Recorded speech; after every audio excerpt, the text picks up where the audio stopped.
It's your girl HennyStr8t, and you're watching Popparotz TV. So we here at Bad Boy Studio. Far out, how long have you been working for Bad Boy? I've been working here 5.5 years. 5.5 years. What is it that you do here? I'm a recording engineer.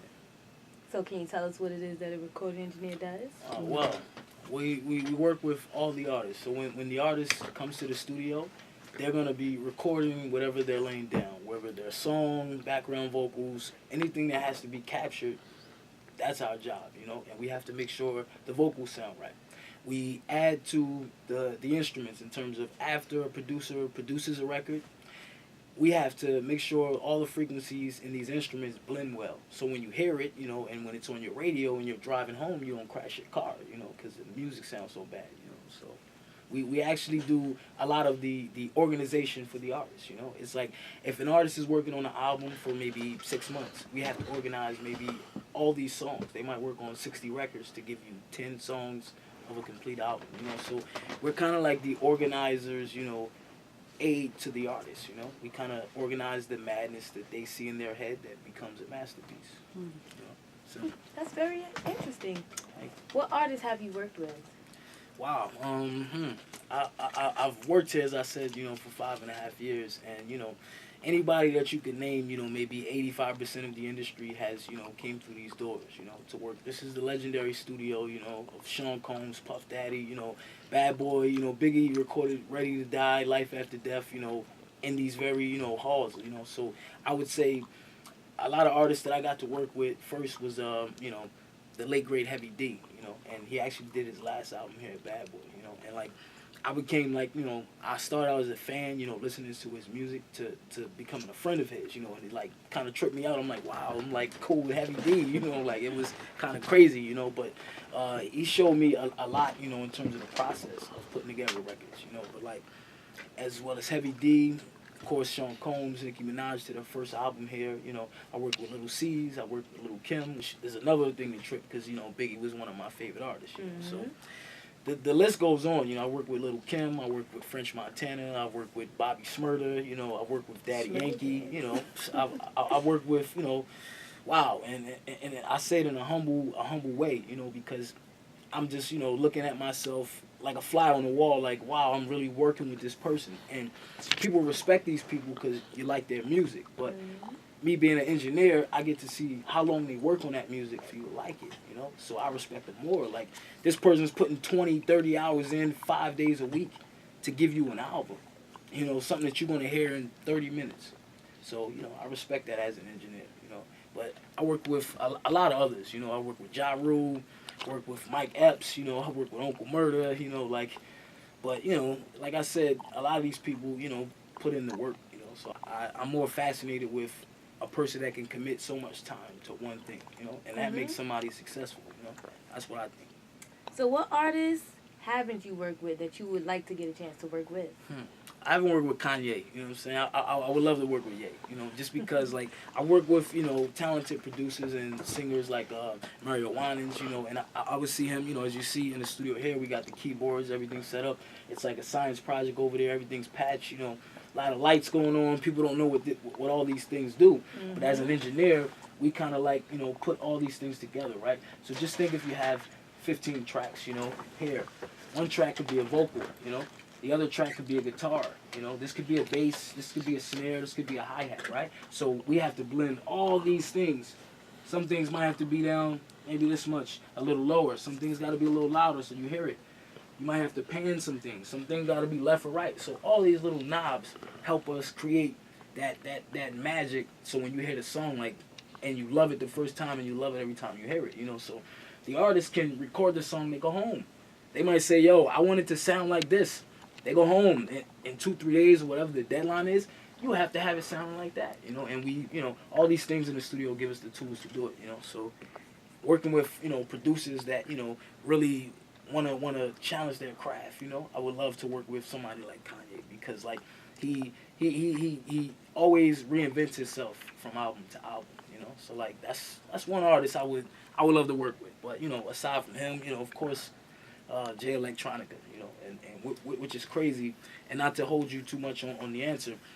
Jay Electronica, when I first started working here, you know, I was interning here, you know, for Bad Boy. I started as an intern, you know. I grind so much, you know, that you know, I earned a situation to where I'm at today to work with all these talented artists. And I met Jay Electronica, you know, he was signed to Bad Boy at the time, you know. A lot of people didn't know he was signed to Bad Boy before Rockefeller or Rock Nation, you know. So, and to see his work ethic, you know, like this kid is a genius, you know. And like right now he's working on his album 5 years now plus.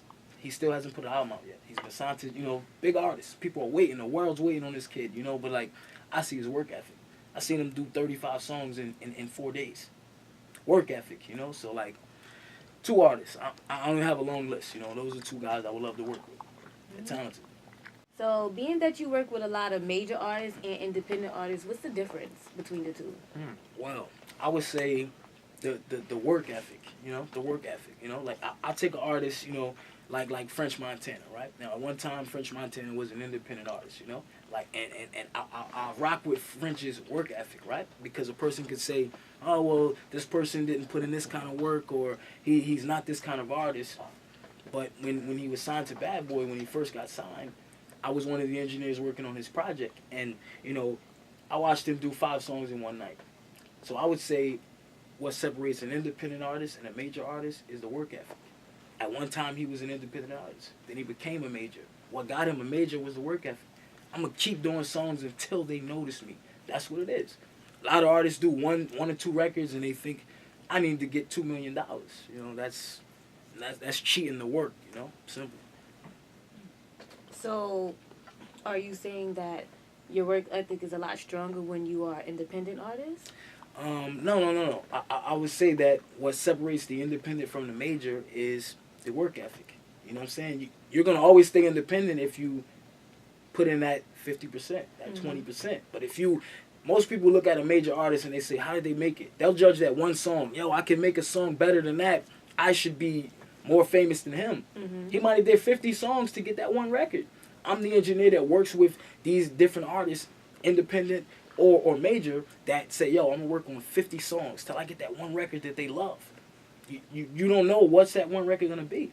But a lot of artists today are copying what's out. So if they say, yo, I can rap on his beat, yo, I should get a deal too. I sound hotter than Bobby Smurf, I should get it. That's how these kids feel. But that kid, Bobby, might have did 50 records, you know what I'm saying, in Brooklyn before he got that record. But people don't look at that. They just, you know, people judge the right now, you know. So I would say what separates the two, and all to sum it up, your work ethic. You're going to always stay there if you see yourself as, yo, I'm just here. I'm going to make it one day. Nah, you make it every day that you put that work in. Because you don't know who's the person going to hear that song on that day and what song it is. You just got 5 songs, you run around with one mixtape, you probably won't ever make it. That's definitely understandable. That's real. What genre of music do you enjoy engineering the most? Well, I would say, like, you know, I like a lot of R&B, and I like mostly hip hop as well, you know. But like it's the blending of the two, right? Because hip hop is the only genre of music that could take away from jazz, blues, hip hop. You know what I'm saying? I mean jazz, blues, you know what I mean, R&B, rock, and make it work on a hip hop record. So I would say. It depends, you know, because it could be a dope hip hop record with an R&B artist on there, and I could love mixing on the project, you know. So, kind of split between the two. I know FarOutFlow, you're an artist as well. What projects are you currently working on? I'm working on, you know, I got a project coming out, you know what I'm saying? It's called Blueprint to Freedom, you know. I got an artist from Brooklyn, you know, a very dope reggae hip-hop artist, you know, singer. She reminds me of like a young Lauryn Hill. Her name is Princess Menon, you know. And the project we got coming out is called Blueprint to Freedom, you know, because it's like most people are prisoners to, you know what I mean, consuming things, you know, and they're not really looking out for their creativity, you know, so... I believe it's like straight upliftment, a lot of positivity in the music. It's R&B, reggae infused with hip hop, you know, with kind of like up tempo, crazy records, you know. So look for that, you know. That's gonna be February of 2015. So what is it that you're doing? You're rapping? Rapping? Yeah, I'm rapping. You know. So who's the reggae artist? Huh? Who's the reggae artist? I mentioned that. Oh, it's her. She's the reggae artist and the R&B artist. Yeah. Oh, okay. So you think that? Oh yeah, I'll probably do a little reggae. No. But you know, it's cool, you know. Like she actually has like a unique sound, you know. Like it's like because she reminds me, like I said, of Lauren because she can flip from the singing and the rapping, and it's not like cheated. It's not like she's forcing the two, you know. But you know, she's a dope artist. It's a cool project. We actually have a record called "Who Are You." You know, it's kind of like asking you when people think you're changing in terms of you going after something you want, and they say, "Yo, you changing? You ain't the same person," because maybe they still sitting on their ass and you should be sitting here with me, you know. But the record is just asking you, "Who are you?" You know, like you're looking at the other person like, "Who are you for real?" You know, I know who I am, but who are you? And you know, Jalo Beats produced the record. You know, it's a cool joint. You know, on the project. But you know, aside from what I'm doing, you know, I've been working with some other cool artists. You know, like this kid out of Philly. His name is Coley. You know, he's a crazy artist. You know, he has his own brand, Rebel Music, and like I said, he puts in the work ethic. You know, like I respect any artist. You know, independent or major. I give them the same respect. What separates the two, like I said, is the work ethic.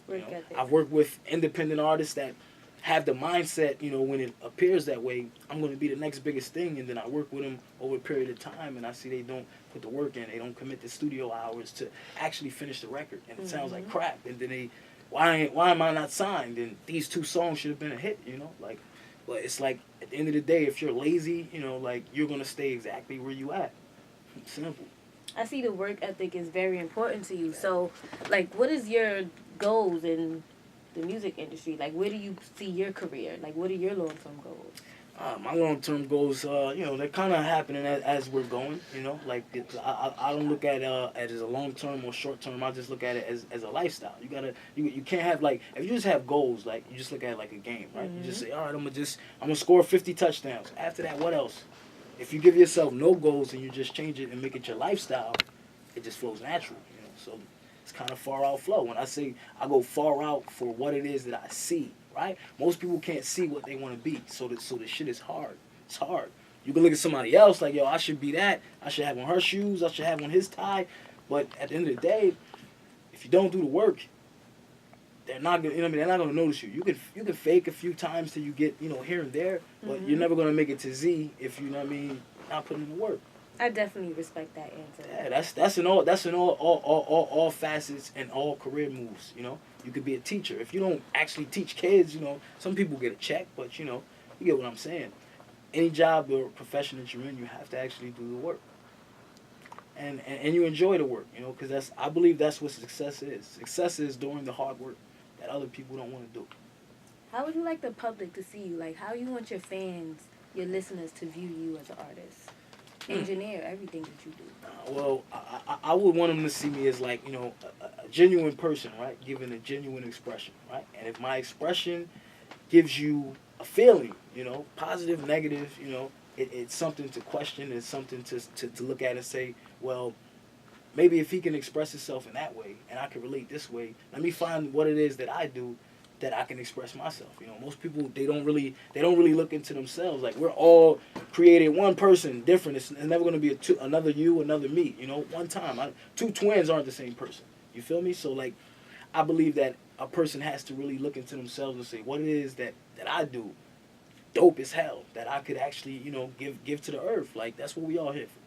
So, you know, I like that, you know, my music and, you know, my side of being an artist allows me to kind of play with the two, you know. Like, I can kind of be, you know, working with some of the dopest artists in the world, and then I'm in here in the same room, same spots, and I'm working on my own project. So it's showing me the same concept I'm telling you.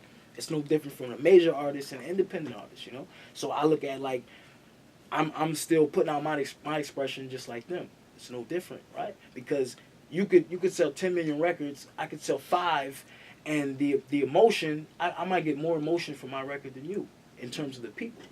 So, you know, it's all about, music is tricky in terms of who feels what. You ever notice, like, why some artists become bigger than others? You know, it's like sometimes it's the feeling. If I can give someone this feeling, and every time they hear my music, they get that feeling, that's a high. You know, like, music that shit is magic, you know? I believe that.